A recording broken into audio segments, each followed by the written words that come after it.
धर्म और आध्यात्म की भूमि। समय की अनंत धारा में यहाँ के ऋषियों और मनीषियों ने धर्म के सनातन स्वरूप के गूढ़ रहस्यों को विभिन्न स्वरूपों में जिस प्रकार उजागर किया है, उसकी मिसाल पूरे संसार में कहीं नहीं मिलती। धर्म का मूल है स्वयं को जानना और लक्ष्य है परम सुख की प्राप्ति। क्या है परम सुख? परम सुख वही है जो कि शाश्वत है। हजारों वर्षों के अन्वेषण के बाद यहाँ के मनीषियों ने पाया कि शाश्वत सुख तो केवल वही दे सकता है जो कि स्वयं शाश्वत है। अपने अन्वेषण में मनीषियों ने यह भी जाना कि केवल इस सृष्टि का रचयिता ही शाश्वत है, वही पालनहार है और अंततः संहार करता भी वही है। सृष्टि के रचयिता को लेकर भारत में अपने अपने अनुभव के आधार पर मनीषियों द्वारा विभिन्न सिद्धांतों की स्थापना की गई है। इन्हीं सिद्धांतों के आधार पर ही नाना प्रकार के पंथ और संप्रदाय अस्तित्व में आए हैं। सृष्टि के रचयिता उस परम पिता के नाम, रूप, गुण के विषय में जितने भी सिद्धांत और व्याख्याएं सामने आती हैं, उनमें सबसे सटीक और बेजोड़ व्याख्या करने वाले दिव्य पुरुष और उनके द्वारा स्थापित एकमेव संप्रदाय को जानने और समझने का एक छोटा सा प्रयास है हमारी ज्ञान संप्रदाय की यात्रा। भारतवर्ष के पश्चिमी छोर पर बसा रमणीय गुजरात राज्य और यहाँ के उपजाऊ चरोत्तर प्रदेश में सन 1773 की 24 जनवरी के दिन इस चराचर सृष्टि के कल्याण के लिए एक दिव्य विभूति का प्राकट्य हुआ। भारतीय काल गणना के अनुसार वो दिन था विक्रम संवत 1829 की माघ शुक्ल द्वितीया। चरोत्तर प्रदेश के सारसा गांव के क्षत्रिय परिवार की धर्मपरायण स्त्री माता हेतबाई को पुत्र रत्न की प्राप्ति होती है। कुछ समय बाद माता हेतबाई अपने मायके सोलापुर जाने के लिए बड़े सवेरे अपने पुत्र को गोद में लेकर निकलती है। मार्ग में माता हेतबाई को तीव्र प्यास और थकान का अनुभव होता है। निर्जन वन में अपने पुत्र को तालाब के किनारे लिटाकर माता हेतबाई पानी पीने के लिए तालाब की ओर चली जाती है। वापस लौटने पर अपने पुत्र को उस स्थान पर न पाकर माता हेतबाई का हृदय व्यथा से भर जाता है। असह्य दुख से भरी क्रंदन करती माता चारों ओर अपने बालक को ढूंढने लगती है। अभी उन्हें पद्मासन लगाए एक तेजस्वी बाल मुनि के दर्शन होते हैं। बाल मुनि के तेजोमय रूप को देखकर माता हेतबाई अवाक रह जाती हैं। आप कौन हो बाल मुनि? माता दुखी मत हो, आपने अपने बालक को गवाया नहीं बल्कि उसे पाया है। मैं संसार की आदि व्याधि और उपाधि से मुक्त हूँ। मैं प्रकृति का दास नहीं, स्वामी हूँ। किंतु डरो मत माता, मैं सब जानता हूँ।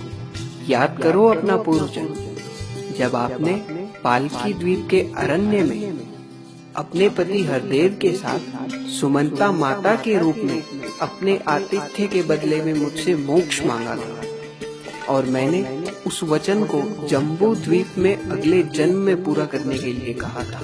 उस वचन को पूरा करने के लिए ही मैं इस जन्म में आपके सामने आया हूँ। अब मैं आपको आपके पति के साथ अखंड मुक्ति का वरदान दूंगा। मैं आपको ही नहीं अपितु समस्त संसार को परम मुक्ति का मार्ग दिखाने आया। आपका आभार बाल मुनि। माता, मैं सृष्टि के रचयिता केवल कर्ता का परम विशेष अंश हूँ। करुणा सागर का नाम देकर स्वयं सकर्ता पति ने मुझे इस विश्व के कल्याण के लिए भेजा है। उसी कर्ता के केवल ज्ञान का उपदेश देने के लिए मैं निरंजन धाम, शक्ति धाम, वैकुंठ धाम, चंद्रलोक, सूर्यलोक आदि सभी लोकों की यात्रा करते हुए पृथ्वी के अन्य 6 द्वीपों पर जाने के बाद इस जम्बू द्वीप में बाल कुबेर के रूप में प्रकट हुआ हूँ। मैं आपको पुत्र के रूप में अवश्य मिला हूँ, लेकिन कुछ ही वर्षों में गृह त्याग करके मैं अपने मूल लक्ष्य की ओर बढ़ूंगा। और पिछले जन्म में दिए गए अपने वचन को पूरा करने के लिए अपनी आध्यात्मिक शक्ति से बाल मुनि अपने शरीर को हेतबाई के बालक के रूप में रूपांतरित कर लेते हैं। विक्रम संवत 1829 की माघ शुक्ल द्वितीया को ये घटना घटी। इसीलिए दिव्य परम गुरु का प्राकट्य महोत्सव इसी दिन मनाया जाता है। 7 वर्ष की अवस्था आने तक बालक कुबेर माता पिता की छत्र छाया में एक सामान्य बालक की भांति रहे, किंतु बालक कुबेर ने अपनी लीला के अनुसार साधु दीक्षा लेने के लिए 7 वर्ष की आयु में ही गृह त्याग का संकल्प लिया। स्वयं सर्वज्ञ और सर्जनहार के परम विशेष अंश होने के बाद भी गुरु शिष्य परंपरा को सम्मान देने के लिए बालक कुबेर ने ओड गांव में रामानंद संप्रदाय के सिद्ध संत श्री कृष्ण स्वामी जी महाराज से गुरु दीक्षा ली। अल्प समय में ही श्री कृष्ण स्वामी जी महाराज समझ गए कि उनका बाल शिष्य कोई साधारण बालक नहीं, अपितु कर्ता का ही परम विशेष अंश है, जो कि केवल ज्ञान का उपदेश देने के लिए ही इस संसार में प्रकट हुए हैं। अब उन्होंने अपने बाल शिष्य को कुबेर स्वामी कहकर पुकारा और कहा कि आप सर्वज्ञ हैं, ज्ञानी हैं, आपको मेरे ज्ञान की आवश्यकता नहीं। आप स्वयं ज्ञान का सागर हैं। जिस उद्देश्य की पूर्ति के लिए आप इस धरा पर अवतरित हुए हैं, उसे पूर्ण कर समस्त जीवों का कल्याण करें। साधु दीक्षा लेने के उपरांत बाल कुबेर आधिकारिक रूप से धर्म का उपदेश दे सकते थे। गृह त्याग करने के बाद कुबेर स्वामी ने अपने माता पिता के साथ न रहते हुए सारसा गांव के अंदर भक्तों के आग्रह पर एक भक्त के घर में रहना आरंभ कर दिया। इसी घर में प्रभात मंगल पद और ढोल जैसे पद गाकर धर्म का प्रचार आरंभ किया। कुछ समय बाद सारसा के धर्मानुरागी श्रेष्ठियों द्वारा दिए गए स्थान पर ज्ञान संप्रदाय गुरु गादी की स्थापना की। गुरु गादी की स्थापना के बाद दिव्य परम गुरु के पास असंख्य मुमुक्षु आने लगे। इन मुमुक्षुओं में से अनेक ने साधु दीक्षा भी ली।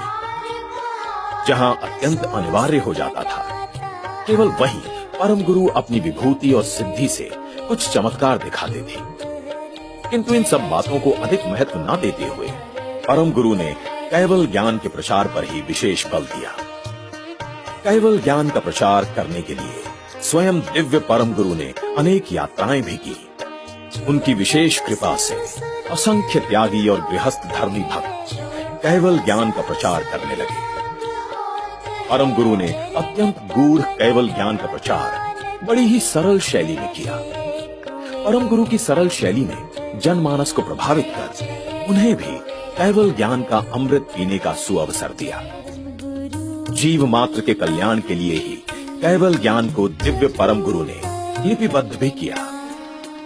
दिव्य परम गुरु ने स्वयं 15 ग्रंथों की रचना की। उनके पट शिष्य नारायण दास जी महाराज ने 2 ग्रंथों तथा उनकी अनन्य भक्त अचरतबा पाठक ने भी 1 ग्रंथ की रचना की। इस तरह ज्ञान संप्रदाय के मान्य ग्रंथों की कुल संख्या 18 मानी जाती है। दिव्य परम गुरु द्वारा रचित ग्रंथों में पंचम सूक्ष्म वेद प्रमुख है।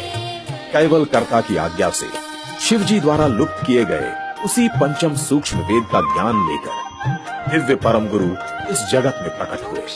ज्ञान संप्रदाय के 4 महातीर्थ हैं। पहला तीर्थ है गुरु गादी सारसापुरी का देवालय। दूसरा महातीर्थ है पंचम वेदी समाधि मंदिर। दिव्य परम गुरु के स्वधाम गमन के समय उनकी दिव्य देह से प्रकट हुई दिव्य ज्योति को अखंड दीपक के स्वरूप में इस स्थान पर स्थापित किया गया है। ज्ञान संप्रदाय का तीसरा महातीर्थ है परम गुरु का ये प्राकट्य स्थल, जो कि सारसापुरी से करीब लगभग 15 किलोमीटर की दूरी पर स्थित है। परम गुरु तो करुणा के महासागर थे। उनकी करुणा न केवल मानव जगत अपितु जीव जंतु और पेड़ पौधों तक को कृतार्थ कर रही थी। परम गुरु की इसी करुणा के महाप्रसाद से बड़ोदरा दक्षिण की ओर फाजलपुर नामक गांव की सीमा में ये अनार का वृक्ष अमर हो गया। ये स्थान आज अमर दाडम के नाम से विख्यात है और इस स्थान को ज्ञान संप्रदाय का चौथा बड़ा महातीर्थ माना जाता है। दिव्य परम गुरु 105 वर्षों तक इस जम्बू द्वीप पर अपने प्रत्यक्ष स्वरूप में रहे। उनके स्वधाम गमन के बाद उनके पट शिष्य परम पूज्य नारायण दास जी महाराज ने गुरु गादी का कार्यभार संभाला। ज्ञान संप्रदाय गुरु गादी के आचार्यों को कुबेराचार्य कहा जाता है। द्वितीय कुबेराचार्य के रूप में नारायण दास जी महाराज ने गुरु गादी में इस भव्य देवालय का निर्माण करवाया। इसमें 2 पार्षदों सहित दिव्य परम गुरु की प्रतिमा की प्राण प्रतिष्ठा की गई है। इसी देवालय में परम गुरु के गुरु श्री कृष्ण स्वामी महाराज की गादी को स्थापित कर परम पूज्य नारायण दास जी महाराज ने गुरु परंपरा को पूर्ण सम्मान दिया। दिन प्रतिदिन ज्ञान संप्रदाय के ज्ञान का प्रचार प्रसार बढ़ने के साथ साथ गुरु गादी का विकास भी होता गया। तृतीय कुबेराचार्य के रूप में परम पूज्य श्री बलदेव दास जी महाराज, चतुर्थ कुबेराचार्य परम पूज्य श्री भगवान दास जी महाराज और पंचम कुबेराचार्य परम पूज्य श्री प्रयाग दास जी महाराज ने परम गुरु श्री करुणा सागर जी महाराज और परम पूज्य श्री नारायण दास जी महाराज द्वारा ज्ञान संप्रदाय के प्रचार के लिए स्थापित प्रतिमानों और पालन का संवर्धन पूर्ण तत्परता और निष्ठा से किया। समय के प्रवाह में विश्व की सामाजिक, राजकीय, वित्तीय और धार्मिक संरचनाएं जब नए आकार ले रही थी, तब गुरु गादी के षष्ठम कुबेराचार्य परम पूज्य श्री शीतल दास जी महाराज ने ज्ञान संप्रदाय गुरु गादी सारसापुरी में समय के अनुकूल कुछ नए आयाम जोड़े। परम पूज्य श्री शीतल दास जी महाराज ने धर्म प्रचार को अधिक गति देने के लिए अनेक मंदिरों का निर्माण कराया। विशेष रूप से उनके द्वारा धर्म नगरी काशी में बनवाया गया दिव्य परम गुरु का मंदिर ज्ञान संप्रदाय की कीर्ति का प्रतीक बन गया है। सारसापुरी में पंचम वेदी समाधि मंदिर का निर्माण, परम गुरु प्राकट्य स्थली और अमर दाड़म स्थान का संशोधन और मंदिर निर्माण, सारसापुरी में परम गुरु पाठशाला नामक विद्याधाम का निर्माण आदि अनेक कार्य परम पूज्य श्री शीतल दास जी महाराज द्वारा कराए गए। ज्ञान संप्रदाय के 18 ग्रंथों का सरल गुजराती भाषा में अनुवाद करवाकर परम पूज्य श्री शीतल दास जी महाराज ने मुमुक्षु भक्तों के कल्याण का मार्ग प्रशस्त किया। कैवल ज्ञानोदय के नाम से मासिक पत्रिका का प्रकाशन, परम गुरु के ग्रंथों के आधार पर धार्मिक परीक्षाओं के आयोजन के साथ साथ भजनशाला तथा सत्संगशाला जैसे संस्कार क्षम उपक्रम भी आरंभ करवाए। ज्ञान संप्रदाय के अनुयायियों की बड़ी संख्या को नेमी व्रत की दीक्षा देकर परम पूज्य श्री शीतल दास जी महाराज ने परम गुरु के ज्ञान के प्रचार में लगाया। समय का चक्र अपनी गति से चलता रहा। ज्ञान संप्रदाय के प्रचार प्रसार और विकास को एक नया आयाम देकर परम पूज्य श्री शीतल दास जी महाराज ने अपने प्रिय शिष्य 19 वर्षीय श्री अविचल दास जी को गुरु गादी का कार्यभार सौंप दिया और 14 जनवरी 1972 के दिन कैवल धाम की अनंत यात्रा पर सिधार गए। परम पूज्य श्री शीतल दास जी महाराज ने अपने संपूर्ण ज्ञान और पूरे जीवन के तप को मानो अपने प्रिय शिष्य को हस्तांतरित कर दिया था। परिणाम स्वरूप सप्तम कुबेराचार्य के रूप में ज्ञान संप्रदाय को एक आर्ष दृष्टा गुरु परम पूज्य श्री अविचल दास जी महाराज के रूप में मिले, जिन्होंने मात्र 19 वर्ष की आयु में ही बड़े ही कुशलता पूर्वक गुरु गादी के आचार्य पद को संभाल लिया। अपने पूर्व आचार्यों के पद चिन्हों पर चलते हुए परम पूज्य श्री अविचल दास जी महाराज ने ज्ञान संप्रदाय को नव चेतना प्रदान की और बदलते हुए समय के साथ चलते हुए गुरु गादी और संप्रदाय का बहुमुखी विकास किया। परम पूज्य श्री अविचल दास जी महाराज का व्यक्तित्व गहन ज्ञान, ओजस्वी वाणी, त्वरित निर्णय लेने की क्षमता और कठोर परिश्रम करने की तत्परता का अद्भुत संगम है। संप्रदाय के विकास में उनके द्वारा आधुनिकतम टेक्नोलॉजी का कुशल उपयोग देखकर ऐसा प्रतीत होता है कि मानो गुरु गादी के मूल पुरुष दिव्य परम गुरु स्वयं सप्तम कुबेराचार्य के रूप में अवतरित हो गए हैं। ज्ञान संप्रदाय का विस्तार आज विश्वव्यापी हो गया है। सन 70 के दशक में अपने कार्य